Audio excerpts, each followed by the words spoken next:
ಅಕ್ಷರಗಳ ಮುಖಾಂತರ ಬೆಳಕು ಚೆಲ್ಲುವಂಥ ಒಂದು ಅದ್ಭುತವಾದಂಥ ಪ್ರಯತ್ನ. ಜೊತೆಗೆ ಏನಂದರೆ ಈ ಮುಖಾಂತರ ಸಾಮಾಜಿಕ ಜಾಗೃತಿ ಮೂಡಿಸಿರುವಂಥ ಅಪರೂಪದ ಅದ್ಭುತವಾದಂಥ ಲೇಖಕಿ ಭಾನು ಮುಷ್ತಾಕ್ ಅವರು ವೇದಿಕೆ ಮೇಲೆ ಬರಬೇಕು. ಅವರನ್ನ ಸನ್ಮಾನಿಸಲಿಕ್ಕೆ ವಿಕ್ರಮ್ಜಿ ಅವರು ವೇದಿಕೆ ಮೇಲೆ ಬರಬೇಕು ಅಂತ ನಾನು ಕೇಳ್ಕೊಳ್ತಾ ಇದ್ದೀನಿ. ಜೊತೆಗೆ ರಾಹುಲ್ ಚೌಧರಿ ಅವರು ಕೂಡ ವೇದಿಕೆ ಮೇಲೆ ಬರಬೇಕು. ಎಸ್, ಸ್ಪೀಕರ್ ಖಾದರ್ ಸಾಹೇಬರು ಮತ್ತೆ ಬರುಣ್ ದಾಸ್ ಜಿ ಅವರು.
ಎಸ್, ಇವತ್ತಿನ ಕಾರ್ಯಕ್ರಮದ ಬಗ್ಗೆ, ಆ ಸನ್ಮಾನದ ಬಗ್ಗೆ ಮೇಡಮ್ ತಾವು ಕೂತ್ಕೊಂಡೇ ಮಾತಾಡಬಹುದು.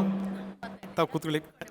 ಎಸ್, ಇಂದಿನ ಪ್ರಶಾಂತ ಸಂಜೆಯ ಅತ್ಯಂತ ಆತ್ಮೀಯವಾದಂತಹ ಈ ಕಾರ್ಯಕ್ರಮದಲ್ಲಿ ವೇದಿಕೆ ಮೇಲೆ ಹಾಜರಿರುವ ಸ್ಪೀಕರ್ ಅವರಾದಂತಹ ಶ್ರೀ ಖಾದರ್ ಸಾಹೇಬ್ರೆ, TV9 ತಂಡದ ಎಲ್ಲ ಸಿಬ್ಬಂದಿ ವರ್ಗದವರೇ, ಮುಖ್ಯಸ್ಥರೇ ಮತ್ತು ನನ್ನ ಜೊತೆಯಲ್ಲಿ ನವನಕ್ಷತ್ರದ ಸಹ ಸನ್ಮಾನಿತರೆ ಮತ್ತು ಇಲ್ಲಿ ನೆರೆದಿರ್ತಕ್ಕಂತಹ ಎಲ್ಲ ಬಂಧುಗಳೇ ಮತ್ತು ಕರ್ನಾಟಕದ ಪ್ರೀತಿಯ ಜನರೇ, ನಿಮಗೆಲ್ಲರಿಗೂ ಕೂಡ ನನ್ನ ಸಪ್ರೇಮ ನಮಸ್ಕಾರಗಳು.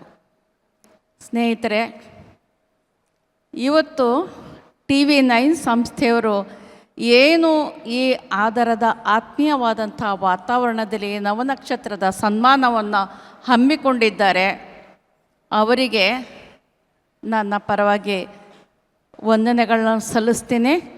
ಅಷ್ಟೇ ಅಲ್ಲದೆ ನನ್ನ ನೆನಪು ಕೂಡ ಹೊಂದಿದೆ. ಸುಮಾರು 18 ವರ್ಷಗಳ ಹಿಂದೆ TV9 ಸಂಸ್ಥೆ 18 ಅನ್ಸುತ್ತಲ್ಲ, ಇದನ್ನು ಆರಂಭದ ಸಂದರ್ಭದಲ್ಲಿ ಹಾಸನದಲ್ಲಿ ಬಂದು ನನ್ನ ಎದುರಿಗೆ ಮೈಕ್ ಹಿಡಿದು ಒಂದು ಶುಭ ಸಂದೇಶವನ್ನು ನೀಡಿ TV9ಗೆ ಅಂತ ಕೇಳಿದರು. ನಾನು ಇದು 10ರಲ್ಲಿ 11 ಒಂದು ಸಂಸ್ಥೆ ಅಂತ ಅಂದ್ಕೊಂಡೆ, ಹಾಗೆ ಆಗಲಿಲ್ಲ.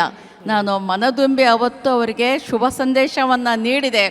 ಆ ಶುಭ ಸಂದೇಶ ಮತ್ತು ಅವರೆಲ್ಲರ ತೊಡಗಿಕೊಳ್ಳುವಿಕೆಯಿಂದ ಇವತ್ತು ಈ ಸುದ್ದಿವಾಹಿನಿ ಒಂದು ಸಕ್ಷಮವಾದಂತಹ ಒಂದು ಸುದ್ದಿವಾಹಿನಿಯಾಗಿ ನಮ್ಮ ಎಲ್ಲರಿಗೆ ನಿಂತಿದೆ.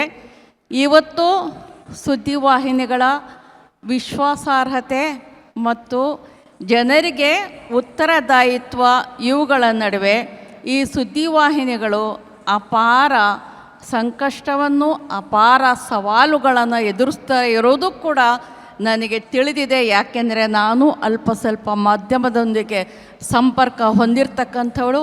ಆದರೂ ಕೂಡ ಆ ಎಲ್ಲ ಸವಾಲುಗಳನ್ನು ಕೂಡ ಎದೆಗುಂದದೆ ನಿರ್ವಹಿಸ್ತಾ ಇರ್ತಕ್ಕಂಥ TV9 ತಂಡಕ್ಕೆ ನಾನು ಮತ್ತೊಮ್ಮೆ ಅಭಿನಂದನೆಗಳನ್ನ ಸಲ್ಲಿಸ್ತೀನಿ.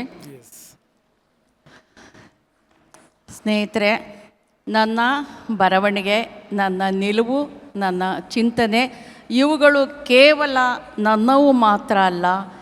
ಈ ನೆಲದ ನೋವು, ಈ ನೆಲದ ಕನಸುಗಳು ಮತ್ತು ಈ ನೆಲದ ಆಶೋತ್ತರಗಳು ಮತ್ತು ಪ್ರತಿರೋಧ ಇವುಗಳು ಸೇರಿ ನನಗೆ ಏನು ಪ್ರೇರಣೆಯನ್ನು ಕೊಟ್ಟಿದೆ, ಆ ಪ್ರೇರಣೆಯ ಪ್ರಯುಕ್ತ ನಾನು ಇಲ್ಲಿ ಬರಹಗಾರ್ತಿಯಾಗಿ ನಿಮ್ಮ ಎದುರಿಗೆ ನಿಂತಿದ್ದೀನಿ. ಈ ಕಾರಣಕ್ಕೆ ಈ ಎಲ್ಲ ಸನ್ಮಾನ ಪ್ರಶಸ್ತಿಗಳು ಕೂಡ ಕೇವಲ ನನ್ನವು ಮಾತ್ರ ಅಲ್ಲ, ನನ್ನ ರಾಜ್ಯದ ಜನತೆಗೆ ಸಲ್ಲಬೇಕಾದಂಥ, ಜನರಿಗೆ ಸಲ್ಲಬೇಕಾದಂಥ ಗೌರವ ಇದು ಅಂತ ಹೇಳ್ತೀನಿ. ಹಾಗೆಯೇ ಸ್ನೇಹಿತರೆ, ನನ್ನ ಆಲೋಚನೆಗಳನ್ನು ಓದಿದ, ನನ್ನ ಮಾತುಗಳನ್ನು ಆಲಿಸಿದ ಮತ್ತು ಅವುಗಳನ್ನು ಒಪ್ಪದ, ಪ್ರಶ್ನಿಸಿದ ಮತ್ತು ಅನೇಕ ರೀತಿಯ ಸವಾಲುಗಳನ್ನು ಎಸೆದ ನನ್ನ ಎಲ್ಲ ಸ್ನೇಹಿತರಿಗೂ, ಬಂಧುಗಳಿಗೂ, ಓದುಗರಿಗೂ ಮತ್ತು ಶುಭಾಕಾಂಕ್ಷಿಗಳಿಗೂ ಈ ಸಂದರ್ಭದಲ್ಲಿ ನಾನು ವಂದನೆಗಳನ್ನ ಹೇಳಲಿಕ್ಕೆ ಇಷ್ಟಪಡ್ತೀನಿ. ಅವರ ವಿಶ್ವಾಸವೇ ನನ್ನ ಶಕ್ತಿ ಅಂತ ಹೇಳಲಿಕ್ಕೆ ಇಷ್ಟಪಡ್ತೀನಿ. ಅಷ್ಟೇ ಅಲ್ಲ, ಬುಕ್ಕರ್ ಪ್ರಶಸ್ತಿಯ ಒಂದು ಅನೌನ್ಸ್ಮೆಂಟ್ ಈಗ ನೀವು ನೋಡಿದಿರಿ. ಬುಕ್ಕರ್ ಸಮಿತಿಯ ಅಧ್ಯಕ್ಷರು, ಜೂರಿ ಸಮಿತಿಯ ಅಧ್ಯಕ್ಷರು ಅದನ್ನು ಅನೌನ್ಸ್ ಮಾಡಿದಾಗ ಮುಂದೆ ಏನು ಕಾದಿದೆ ಅಂತ ನನಗೆ ಗೊತ್ತಿರಲಿಲ್ಲ. ಆದರೆ ನಂತರ ಬುಕ್ಕರ್ ನಂತರದಲ್ಲಿ ನನ್ನ ಪರಿಸ್ಥಿತಿ ಸಂತೆಯಲ್ಲಿ ಕಳೆದು ಹೋದ ಮಗುವಿನಂತೆ ಆಯಿತು. ಏಕೆಂದರೆ ಬುಕ್ಕರ್ನ ರೀತಿ ನೀತಿ ರಿವಾಜುಗಳು ಮತ್ತು ಪ್ರಪಂಚದ ಎಲ್ಲ ಸಾಹಿತ್ಯಿಕ ಕಾರ್ಯಕ್ರಮಗಳ ಅರಿವು ನನಗೆ ಇರಲಿಲ್ಲ. ಆದರೂ ಕೂಡ ಕನ್ನಡ ನನ್ನ ಕೈ ಹಿಡಿತು. ಕನ್ನಡ ಸಾಹಿತ್ಯದ ಎಲ್ಲ ಸ್ವಾದವನ್ನು ಕೂಡ ಮೂಲೆ ಮೂಲೆಗೂ, ಪ್ರಪಂಚದ ಮೂಲೆ ಮೂಲೆಗೂ ತಲುಪಿಸ್ತಕ್ಕಂಥ ಜವಾಬ್ದಾರಿಯನ್ನು, ಗೌರವವನ್ನು ನಾನು ಈಗ ನಿರ್ವಹಿಸ್ತಾ ಇದ್ದೀನಿ ಅಂತ ನಿಮ್ಮೆದುರಿಗೆ ಅತ್ಯಂತ ವಿನಯವಾಗಿ ಹೇಳಲಿಕ್ಕೆ ಇಷ್ಟಪಡ್ತೀನಿ. ಇದರ ಜೊತೆಯಲ್ಲಿ ಕನ್ನಡದ ಮನಸ್ಸು, ಕನ್ನಡದ ಮಾನವೀಯತೆ ಮತ್ತು ಕನ್ನಡದ ಮನುಷ್ಯ ಪ್ರೀತಿಯನ್ನು ಈ ಸಾಹಿತ್ಯದ ಜೊತೆಯಲ್ಲಿ ಪ್ರಪಂಚದ ಎಲ್ಲ ಭಾಗಗಳಿಗೂ ಕೂಡ ತಲುಪಿಸ್ತಕ್ಕಂಥ ಕಾರ್ಯ ಕೂಡ ಮಾಡ್ತಾಯಿದ್ದೀನಿ.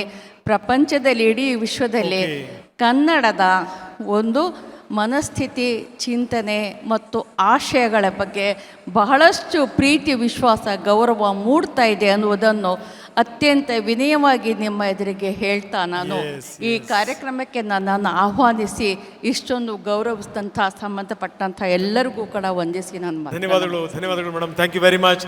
ನೀವು ನಮ್ಮ ಕಾರ್ಯಕ್ರಮಕ್ಕೆ ಬಂದಿದ್ದರಿಂದ ಕಾರ್ಯಕ್ರಮಕ್ಕೆ ಮೆರುಗು ಬಂತು. ಧನ್ಯವಾದ. Thank you very much.